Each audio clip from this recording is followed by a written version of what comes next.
بسم الله الرحمن الرحيم الحمد لله رب العالمين الصلاة والسلام على رسوله الأمين وعلى آله وصحابه الطيبين الطاهرين ومن تبعهم بإحسان إلى يوم الدين أما بعد. وقال الله تعالى في القرآن الكريم: أعوذ بالله من الشيطان الرجيم، بسم الله الرحمن الرحيم. فلما جاءهم ما عرفوا كفروا به فلعنة الله على الكافرين. وقال رسول الله صلى الله عليه وسلم: من يرد الله به خيرا يفقهه في الدين. صدق الله وصدق رسول الله صلى الله عليه وسلم. அல்லாஹ்வுடைய கிருபையினால இமாம் கஸ்ஸாலி ரஹிமஹுல்லா அவர்களினுடைய இஹ்யா உலூமித்தீனுடைய 32வது வகுப்பு நடைபெறுகிறது. கடந்த வகுப்புகளிலே தீய அறிஞர்களினுடைய அடையாளங்கள் என்ன, அவர்கள் அடையவிருக்கக்கூடிய நஷ்டங்கள் என்ன என்பது குறித்த செய்திகளை வரிசையாக பார்த்து வருகிறோம். அதில் குறிப்பாக சஹாபாக்கள், இமாம்கள், நம்முடைய முன்னோர்கள் அது குறித்து என்னென்ன சொன்னார்கள் என்கின்ற கூற்றுகளை நாம் வரிசையாக பார்த்து வந்தோம். இப்போ நபி ஸல்லல்லாஹு அலைஹி வஸல்லம் அவர்களுடைய ஹதீஸ், மேலும் திருக்குர்ஆனுடைய வசனங்களின் வாயிலாக தீய அறிஞர்களுக்கு ஏற்படக்கூடிய நஷ்டங்கள் என்ன என்கின்ற செய்தியை தொடர்ந்து நாம் பார்க்கலாம். அதில் முதலாவது செய்தி, நபி ஸல்லல்லாஹு அலைஹி வஸல்லம் அவங்க சொல்றாங்க: இன்னல் ஆலிம ல யுஅذபு அஸாபன் யதீஃபு பிஹி அஹ்லுன் நார் இஸ்திஅதாமன் லிஷித்தத்தி அஸாபி. நபி ஸல்லல்லாஹு அலைஹி வஸல்லம் அவங்க சொல்றாங்க, நாளை மறுமையில் தீய அறிஞர் நரகத்தில் வீசப்பட்டு அவர் கடுமையாக தண்டனைக்கு உள்ளாக்கப்படுவதைக் கண்டு நரகவாசிகளே ஆச்சரியப்படுவார்கள் என்பதாக நபி ஸல்லல்லாஹு அலைஹி வஸல்லம் அவங்க சொன்ன ஒரு செய்தி. இந்த ஹதீஸை பொறுத்த வரைக்கும் நபி ஸல்லல்லாஹு அலைஹி வஸல்லம் அவங்க இந்த கருத்து சொல்லியிருக்கிறாங்க. என்ன கருத்து? நாளைக்கு மறுமையில் நரகத்தில் அறிஞர்கள் வேதனை செய்யப்படுவாங்க. அவங்களுக்கு செய்யப்படக்கூடிய வேதனையை பார்த்து நரகவாசிகளே ஆச்சரியப்படுவாங்க அப்படிங்கிற அந்த செய்தியை நபி ஸல்லல்லாஹு அலைஹி வஸல்லம் அவங்க தான் சொன்னாங்க. ஆனால் எந்த வார்த்தை இங்கு சொல்லப்பட்டிருக்கிறதோ அந்த வார்த்தையை கொண்டு நபி ஸல்லல்லாஹு அலைஹி வஸல்லம் அவங்க இந்த செய்தியை சொன்னாங்களா அப்படிங்கிறது சந்தேகமாக இருக்குது அப்படின்னு சொல்லி இந்த ஹதீஸினுடைய தரம் குறித்து அறிஞர்கள் சொல்கிறாங்க. அடுத்த செய்தியை நாம் பார்த்தோம் அப்படின்னு சொன்னால் ஏன் இது கொண்டு வரப்பட்டிருக்கிறது அப்படிங்கிறத நம்மளால் புரிஞ்சிக்க முடியும். அடுத்த செய்தி என்ன அப்படின்னு சொன்னால், ஹஸரத் உஸாமத் இப்னு ஸைத் ரலியல்லாஹு தஆலா அன்ஹு அவங்க நபி ஸல்லல்லாஹு அலைஹி வஸல்லம் அவர்களிடத்தில் தான் கேட்டதாக சொல்கிறாங்க. என்ன அப்படின்னா, யுஜாஉ பிர்ரஜுல் யௌமல் கியாமா ஃபயுல்கா ஃபின்னார். நாளை மறுமையில் ஒருவர் கொண்டு வரப்பட்டு நரகில் வீசப்படுவார். அந்த வேதனை செய்யப்படுற நேரத்தில் அவருடைய குடல் வெளியே வந்துடும். அவருடைய குடலை அவர் தூக்கி கொண்டு செக்கில் கழுதை சுத்துவதை போன்று இவர் சுத்தி கொண்டிருப்பார். ஃபயஜ்தமிஉ அஹ்லுன் நார் அலை. அவரை சுற்றி நரகவாசிகள் வந்து ஃபயகூலூன் கேட்பார்கள்: ஐ ஃபுலானு மா ஷஅனுக் அலைஸ குன்த தஅமுருனா பில் மஅரூஃப் வ தன்ஹானா அனில் முன்கர். நீர் எங்களுக்கு நல்ல விஷயங்களை ஏவி கொண்டு தானே இருந்தாய், நீர் எங்களுக்கு தீய விஷயங்களிலிருந்து தடுத்து கொண்டு தானே இருந்தாய், உனக்கு என்ன ஆனது என்பதாக கேட்பார்கள். அப்போது பால அவர் சொல்லுவார்: குன்து ஆமுருக்கும் பில் மஅரூஃப் வலா ஆதீஹி வ அன்ஹாக்கும் அனில் முன்கர் வ ஆதீஹி. நான் உங்களுக்கு நல்ல விஷயங்களை ஏவிக்கொண்டிருந்தேன், ஆனால் அதை நான் செய்யவில்லை. நான் உங்களுக்கு தீய விஷயங்களை விட்டு தடுத்து கொண்டிருந்தேன், ஆனால் அதை விட்டு நான் தவிர்த்திருக்கவில்லை என்பதாக அவர் சொல்லுவார் என்பதாக ஒரு ஹதீஸ் அடுத்த ஹதீஸாக கொண்டு வரப்பட்டிருக்கு. இந்த ஹதீஸை பொறுத்த வரைக்கும் இது புகாரியில் வரக்கூடிய சஹீஹான ஒரு ஹதீஸ். பொதுவாக கிதாபுகளை எழுதக்கூடியவர்கள்ட்ட ஒரு பழக்கம் இருக்குது. என்ன அப்படின்னு சொன்னால், ஒரு செய்தியை சொல்லிக்கிட்டே வரும்போது ஒரு ஹதீஸை சொல்லுவாங்க. அந்த ஹதீஸ் லைஃபாக இருந்துச்சு அப்படின்னு சொன்னாலோ, அல்லது அந்த ஹதீஸ் விஷயத்தில் வேற ஏதாச்சும் சந்தேகம் இருந்துச்சு அப்படின்னு சொன்னால் அதை ஒட்டி அதே கருத்தை உறுதிப்படுத்தக்கூடிய ஒரு சஹீஹான ஹதீஸை கொண்டு வருவார்கள். அந்த சஹீஹான ஹதீஸ் என்ன சொல்லும் அப்படின்னு சொன்னால், இதற்கு முந்தைய தகவல் சரியானது தான் அப்படிங்கிறத சொல்லிடும். அந்த அடிப்படையில் தான் இமாம் கஸ்ஸாலி ரஹிமஹுல்லா அவங்க முதல் ஹதீஸை ஒன்று கொண்டு வர்றாங்க. அந்த ஹதீஸை பொறுத்த வரைக்கும் ஹதீஸ்கலை அறிஞர்கள் என்ன சொல்றாங்க, இந்த தகவல் சரிதான், ஆனால் இந்த வார்த்தை அவ்வளவு தூரம் நபி ஸல்லல்லாஹு அலைஹி வஸல்லம் அவர்களால் சொல்லப்பட்டதா அப்படிங்கிறது தெரியல, உறுதி செய்ய முடியல அப்படின்னு சொல்றாங்க. அடுத்த செய்தி இமாம் கஸ்ஸாலி ரஹிமஹுல்லா அவங்க சஹீஹான ஹதீஸை கொண்டு வர்றாங்க. அந்த ஹதீஸ்லையும் அதே தகவல் வந்துடுது, இன்னும் கொஞ்சம் விரிவாகவே வந்துடுது. முன்னாடி உள்ளதுல என்ன வந்துச்சு அப்படின்னு சொன்னா, ஒரு கெட்ட அறிஞர் நரகத்தில் தூக்கி எறியப்பட்டு வேதனை செய்யப்படும் போது நரகில் உள்ளவர்களே வந்து அவரை ஆச்சரியமாக பார்ப்பார். பார்ப்பார்கள் என்பதாக முதல் தகவல் வந்துச்சு. இரண்டாவது தகவல்ல என்ன வந்துருச்சு அப்படின்னு சொன்னா, நாளை மறுமையில நரகில் ஒருவர் தூக்கி வீசப்பட்டு கடுமையாக வேதனை செய்யப்படுவார். எந்த அளவுக்கு அப்படின்னு சொன்னா, அவருடைய குடல் வெளியே வந்துடும். அதை அவர் தூக்கிக்கிட்டு செக்கில் கழுதை சுத்துவதை போன்று சுத்தி கொண்டிருப்பார். நரகவாசிகள் அதை கண்டு ஆச்சரியப்பட்டு அவரிடத்திலே வந்து சொல்லுவார்கள், உனக்கு என்ன ஆனது? நீ நல்ல விஷயங்களை சொல்லி கொண்டுதானே இருந்தாய், தீய விஷயங்களை விட்டு தடுத்து கொண்டுதானே இருந்தாய் என்பதாக கேட்பாங்க. அப்ப அவர் சொல்லுவாரு, நான் உங்களுக்கு நல்ல விஷயங்களை சொன்னேன், ஆனால் நான் அதை செய்யவில்லை. நான் உங்களை தீய விஷயங்களில் இருந்து தடுத்தேன், ஆனால் நான் அதை செய்து கொண்டுதான் இருந்தேன் என்பதாக அவர் சொல்லுவார் என்பதாக ஒரு தகவலை இமாம் கஸாலி ரஹிமஹுல்லாஹ் அவங்க அதை தொடர்ந்து கொண்டு வர்றாங்க. தீய அறிஞர்களுக்கு இழைக்கக்கூடிய தண்டனைகள் எப்படி இருக்கும், அவர்கள் எதிர்கொள்ளக்கூடிய நஷ்டங்கள் எப்படி இருக்கும் அப்படிங்கிறத இமாம் கஸாலி ரஹிமஹுல்லாஹ் அவங்க தொடர்ந்து திருக்குர்ஆனுடைய வசனங்களை கொண்டு சொல்றாங்க. அதுல முதலாவது வசனம், அல்லாஹு ஜல்ல ஷானஹு தஆலா திருக்குர்ஆனில் கூறுகிறான், இன்னல் முனாஃபிகீன ஃபித் தர்கில் அஸ்ஃபலி மினன் நார் வலன் தஜித லஹும் நஸீரா.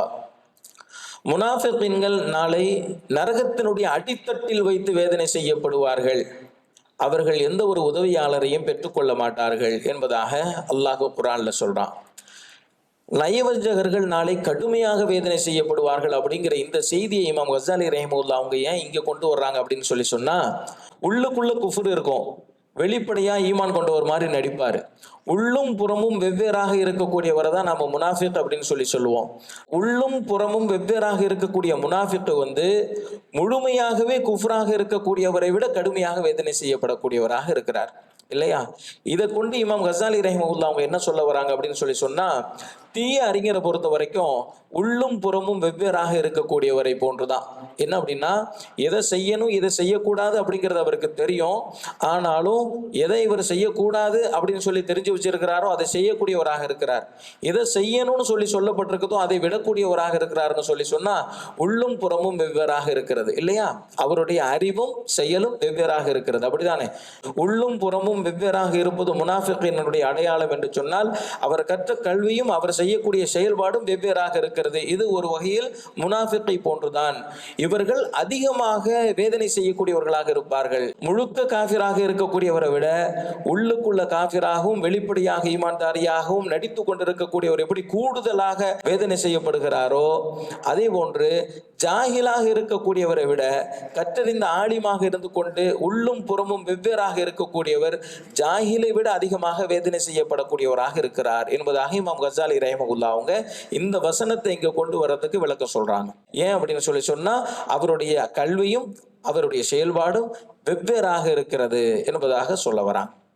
அடுத்த செய்தி, அல்லாஹு ஜல்ல ஷானஹு தஆலா திருக்குர்ஆனில் சொல்லுகிறான், அல்லதீன ஆத்தைனாஹுமுல் கிதாப யஅரிஃபூனஹு கமா யஅரிஃபூன அப்னாஅஹும் வ இன்ன ஃபரீகன் மின்ஹும் லயக்துமூனல் ஹக்க வஹும் யஅலமூன். வேதக்காரர்களில் ஒரு சாரார் குறித்த செய்தியில் இந்த செய்தி வருகிறது. என்ன அப்படின்னு சொன்னா, நபி ஸல்லல்லாஹு அலைஹி வஸல்லம் அவர்கள் தான் அல்லாஹ்வினுடைய தூதர் என்பதை, இவர்தான் என்னுடைய பிள்ளை என்பதை ஒரு தகப்பன் எந்த அளவிற்கு தெளிவாக புரிந்து வைத்திருப்பாரோ அந்த அளவிற்கு நபி ஸல்லல்லாஹு அலைஹி வஸல்லம் அவர்களை அல்லாஹ்வினுடைய தூதர் என்று அறிந்துதான் வைத்திருக்கிறார்கள். சத்தியத்தை அறிந்தும் கூட, உண்மையை அறிந்தும் கூட அவர்கள் அதை ஏற்பதற்கு மறுக்கிறார்கள் என்று சொன்னார், அவர்கள் மிகவும் மோசமானவர்கள் என்பதாக அல்லாஹு ஜல்ல ஷானஹு தஆலா திருக்குர்ஆனில் சொல்லுகிறான். யாரோடு ஒப்பிட்டு சொல்றான் அப்படின்னு சொன்னா, வேதக்காரர்களில் இன்னொரு சாரார் இறைவனுக்கு இணை வைத்தார்கள். இணை வைக்கக்கூடிய சாராரை விட, தன்னுடைய பிள்ளையை விட தெளிவாக இவர்கள் தான் அல்லாஹ்வின் தூதர் என்று அறிந்ததற்கு பிறகு மறுக்கிறார்களே, இவர்கள் மோசமானவர்கள் என்பதாக அல்லாஹ் சொல்லக்கூடிய இந்த செய்தியை இமாம் கஸாலி ரஹிமஹுல்லாஹ் அவங்க ஏன் இங்க கொண்டு வர்றாங்க அப்படின்னு சொன்னா, அறிஞரை பொறுத்தவரை மார்க்கம் என்ன சொல்கிறது என்பது தெரிகிறது, என்றாலும் அவர் பின்பற்றவில்லை என்று சொன்னால், அறியாமல் தவறு செய்யக்கூடியவரை விட அறிந்து கொண்டே தவறு செய்யக்கூடியவர் மிகவும் மோசமானவர் என்பதாக அல்லாஹ் சொல்லக்கூடிய இந்த ஓமையை வைத்து இமாம் கஸாலி ரஹிமஹுல்லாஹ் அவங்க சொல்ல வராங்க. அடுத்த செய்தி, அல்லாஹு ஜல்ல ஷானஹு தஆலா திருக்குர்ஆனில் கூறுகிறான், ஃபலம்மா ஜாஅஹும் மா அரஃபூ கஃபரூ பி ஃபலஅனத்துல்லாஹி அலல் காஃபிரீன். ஒரு சத்தியத்தை சத்தியம் என்று தெரிந்துதான் வைத்திருக்கிறார்கள், எந்த ஒன்றை அவர்கள் அறிந்து வைத்திருக்கிறார்களோ அந்த ஒன்று அவர்களிடத்தில் வந்த போதும் அதை மறுத்தார்கள். எனவே அல்லாஹ்வுடைய சாபம் அவர்களுக்கு உண்டு என்பதாக அல்லாஹ் சொல்லுகிறார். அப்போ சத்தியத்தை சத்தியம்னு தெரிஞ்சதுக்கு பிறகும் அதை மறுக்கக்கூடியவர்கள் அல்லாஹ்வுடைய சாபத்திற்கு உரியவர்கள் அப்படிங்கிற செய்தியை சொல்ல வராங்க. இதுவும் அதே மாதிரி தான். என்ன மாதிரி அப்படின்னு சொன்னா, ஒரு விஷயத்தை தெரியாமல் அதை மறுப்பதை விட தெரிந்ததற்கு பிறகு மறுப்பது மோசமானது இல்லையா? ஒரு சத்தியத்தை தெரியாமல் புரியாமல் மறுப்பதை விட அந்த சத்தியத்தை தெரிந்தும் புரிந்ததற்கு பிறகும் மறுப்பது என்பது மிகவும் மோசமான ஒரு காரியம் என்கின்ற அடிப்படையில் இமாம் கஸாலி ரஹிமஹுல்லாஹ் அவங்க தீய அறிஞரை பொறுத்தவரை அவருக்கு உண்மை எது, பொய் எது, ஷரியத் எது, மார்க்கம் எது, ஹக்கு எது என்பதை தெரிந்ததற்கு பிறகும் அவர் வழிகட்டு செயல்படுகிறார் என்று சொன்னால் இவர் மிகவும் மோசமானவர், அல்லாஹ்வுடைய சாபத்திற்கு உரியவர் என்பதாக இமாம் கஸாலி ரஹிமஹுல்லாஹ் அவங்க இந்த வசனத்தின் மூலமாக விளக்கம் தருகிறார்கள்.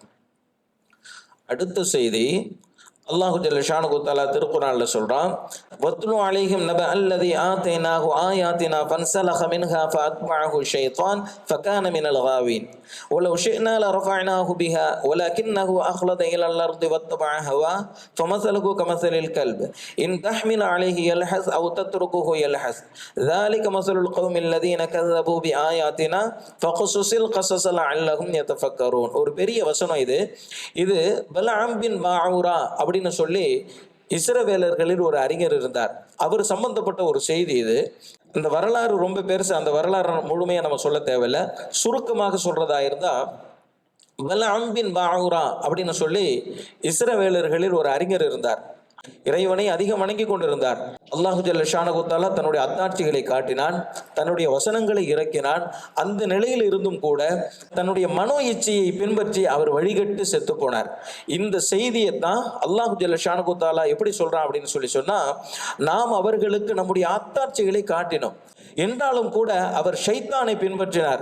எந்த அளவுக்கு அப்படின்னு சொன்னா, அந்த வசனங்களை கொண்டு அவர் உயர்ந்திருக்கலாம், ஆனால் அவர் உயர்ந்து கொள்ளாமல் அவர் தன்னுடைய மனோ இச்சையை பின்பற்றக்கூடியவராக இருந்தார். இப்படி மனோ இச்சையை பின்பற்றக்கூடிய அவர் யாருக்கு ஒப்பானவர் என்று சொன்னால், ஒரு நாய்க்கு ஒப்பானவர்.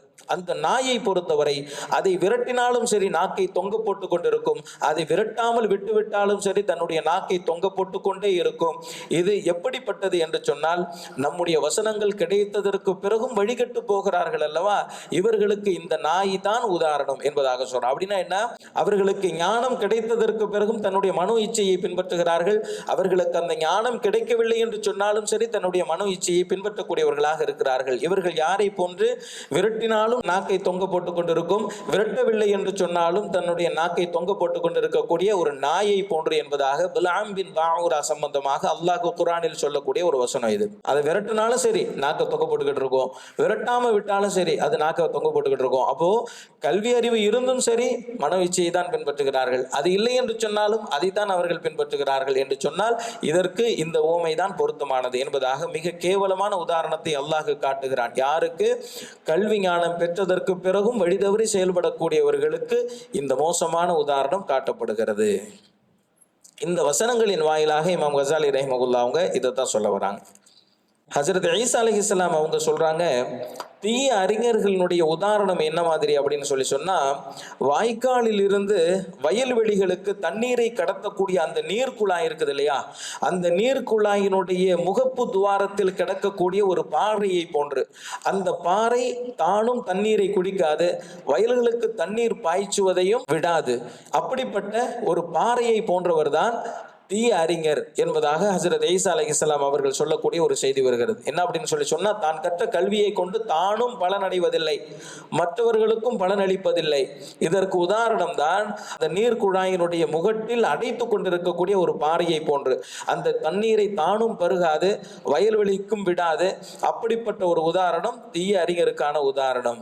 மேலும் சொல்றாங்க, தீய அறிஞருக்கான உதாரணம் என்ன அப்படின்னு சொன்னா, கழிவுநீர் குழாயை போன்று. கழிவுநீர் குழாயை பொறுத்தவரை அதனுடைய மேற்பகுதி பூசப்பட்டு அழகாக இருக்கும், அதனுடைய உள்பகுதி துர்நாற்றம் வீசக்கூடியதாக இருக்கும். தீய அறிஞருக்கான உதாரணம் இதுதான். அவர் அறிஞராக இருக்கிற காரணத்தினால் அவருடைய வெளிப்புறம் அழகாக தெரியும், ஆனால் அதன்படி செயல்படாத காரணத்தினால் அவருடைய செயல்பாடுகள் துர்நாற்றம் வீசக்கூடியதாக இருக்கிறது என்பதாக இரண்டாவது உதாரணம் காட்டப்படுகிறது.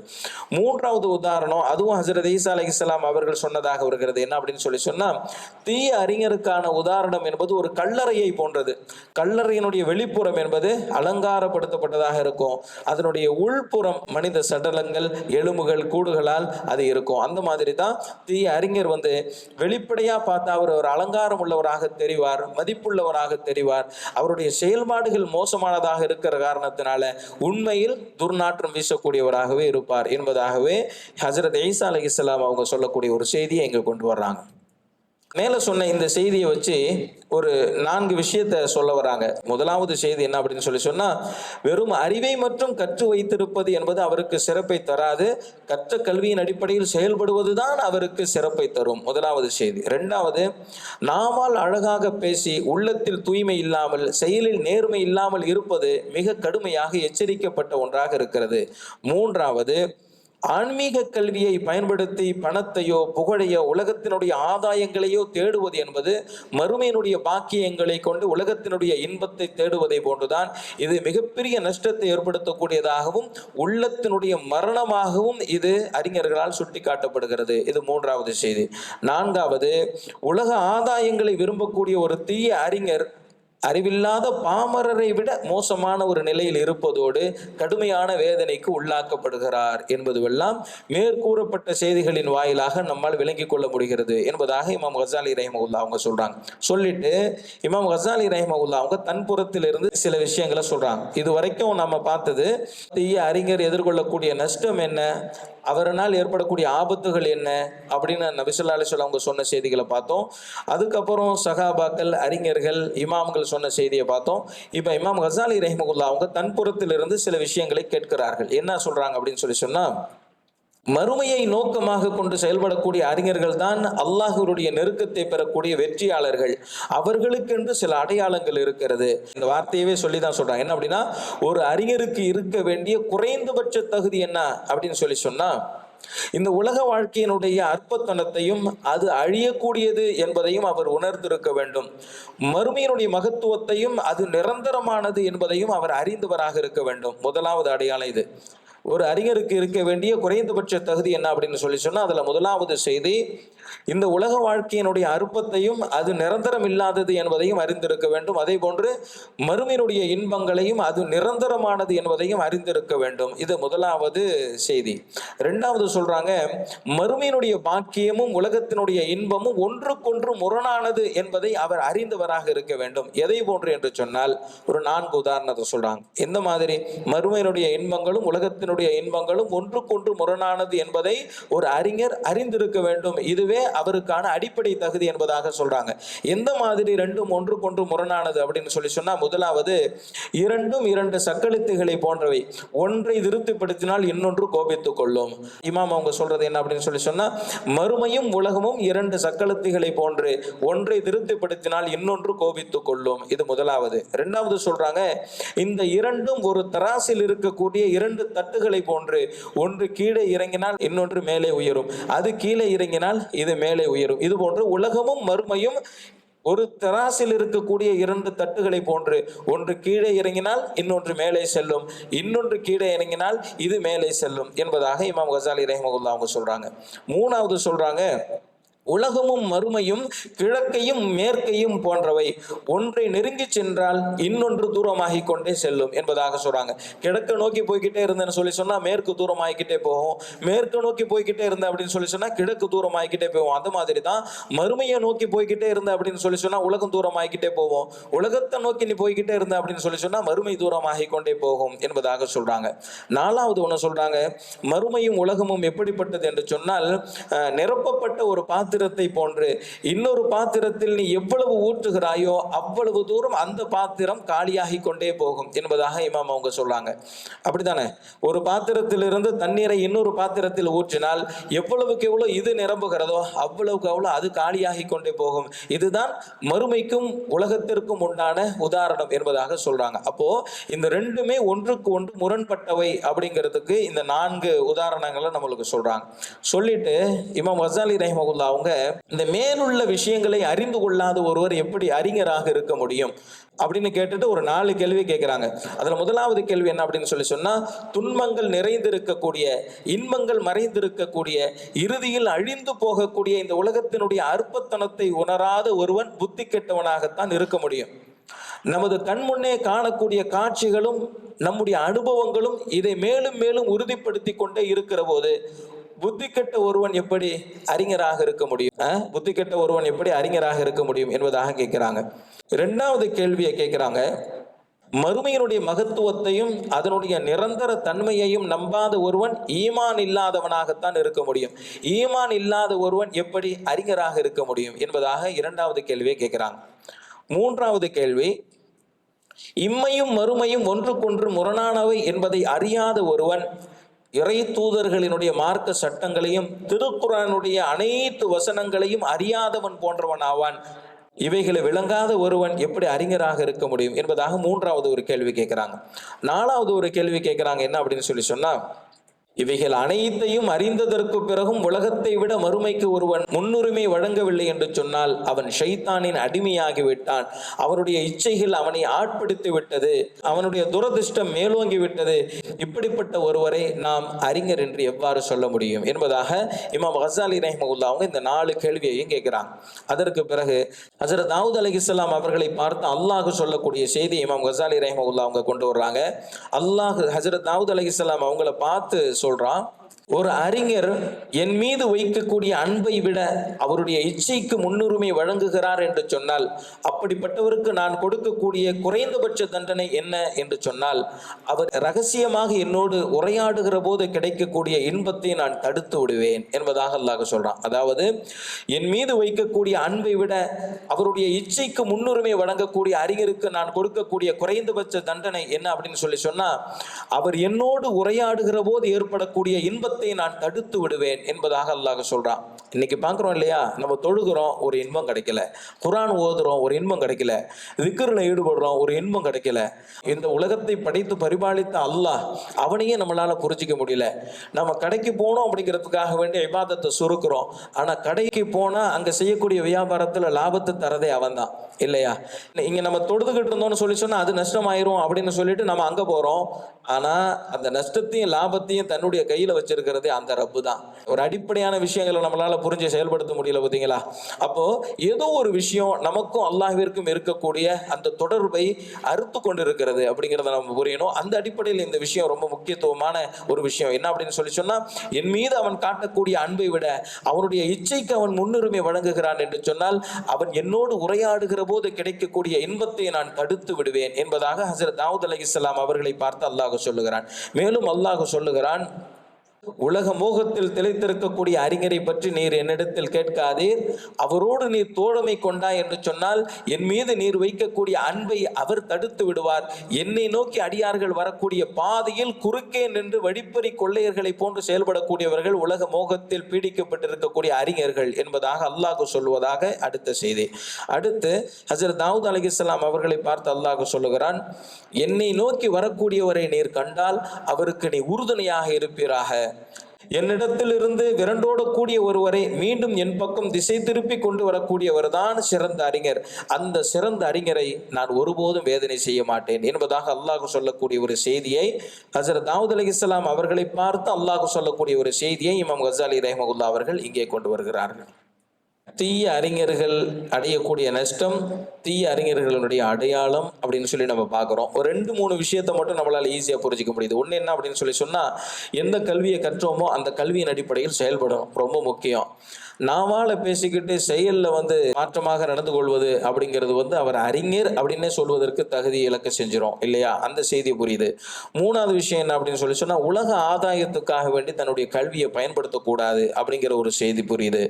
உலக ஆதாயத்தை தேடி திரியக்கூடிய ஒருவர் அறிஞராகவே இருக்க முடியாது அப்படிங்கிற செய்தி புரியுது. இன்ஷா அல்லாஹ் இன்னும் தொடர்ந்து தீய அறிஞர்களினுடைய அடையாளங்கள் குறித்து இமாம்கள் சொல்லக்கூடிய செய்திகளை திரும்ப இமாம் அவங்க வரிசையாக கொண்டு வர்றாங்க. அல்லாஹு ஜல்ல ஷானஹு தஆலா சிறந்த அறிஞராகவும் தான் கற்ற கல்வியின் அடிப்படையில் செயல்படக்கூடியவராகவும் அல்லாஹ் நம்மை ஆக்கி அருள்வானாக. வாஹிர் தாவானா அல்ஹம்துலில்லாஹி ரப்பில் ஆலமீன். ஸல்லல்லாஹு அலா முஹம்மது ஸல்லல்லாஹு அலைஹி வஸல்லம் ஸல்லல்லாஹு அலா முஹம்மது ஸல்லல்லாஹு அலைஹி வஸல்லம் ஸல்லல்லாஹு அலா முஹம்மது யா ரப்பி ஸல்லி அலைஹி வஸல்லம். حبيب الله رسول الله إمام المرسلين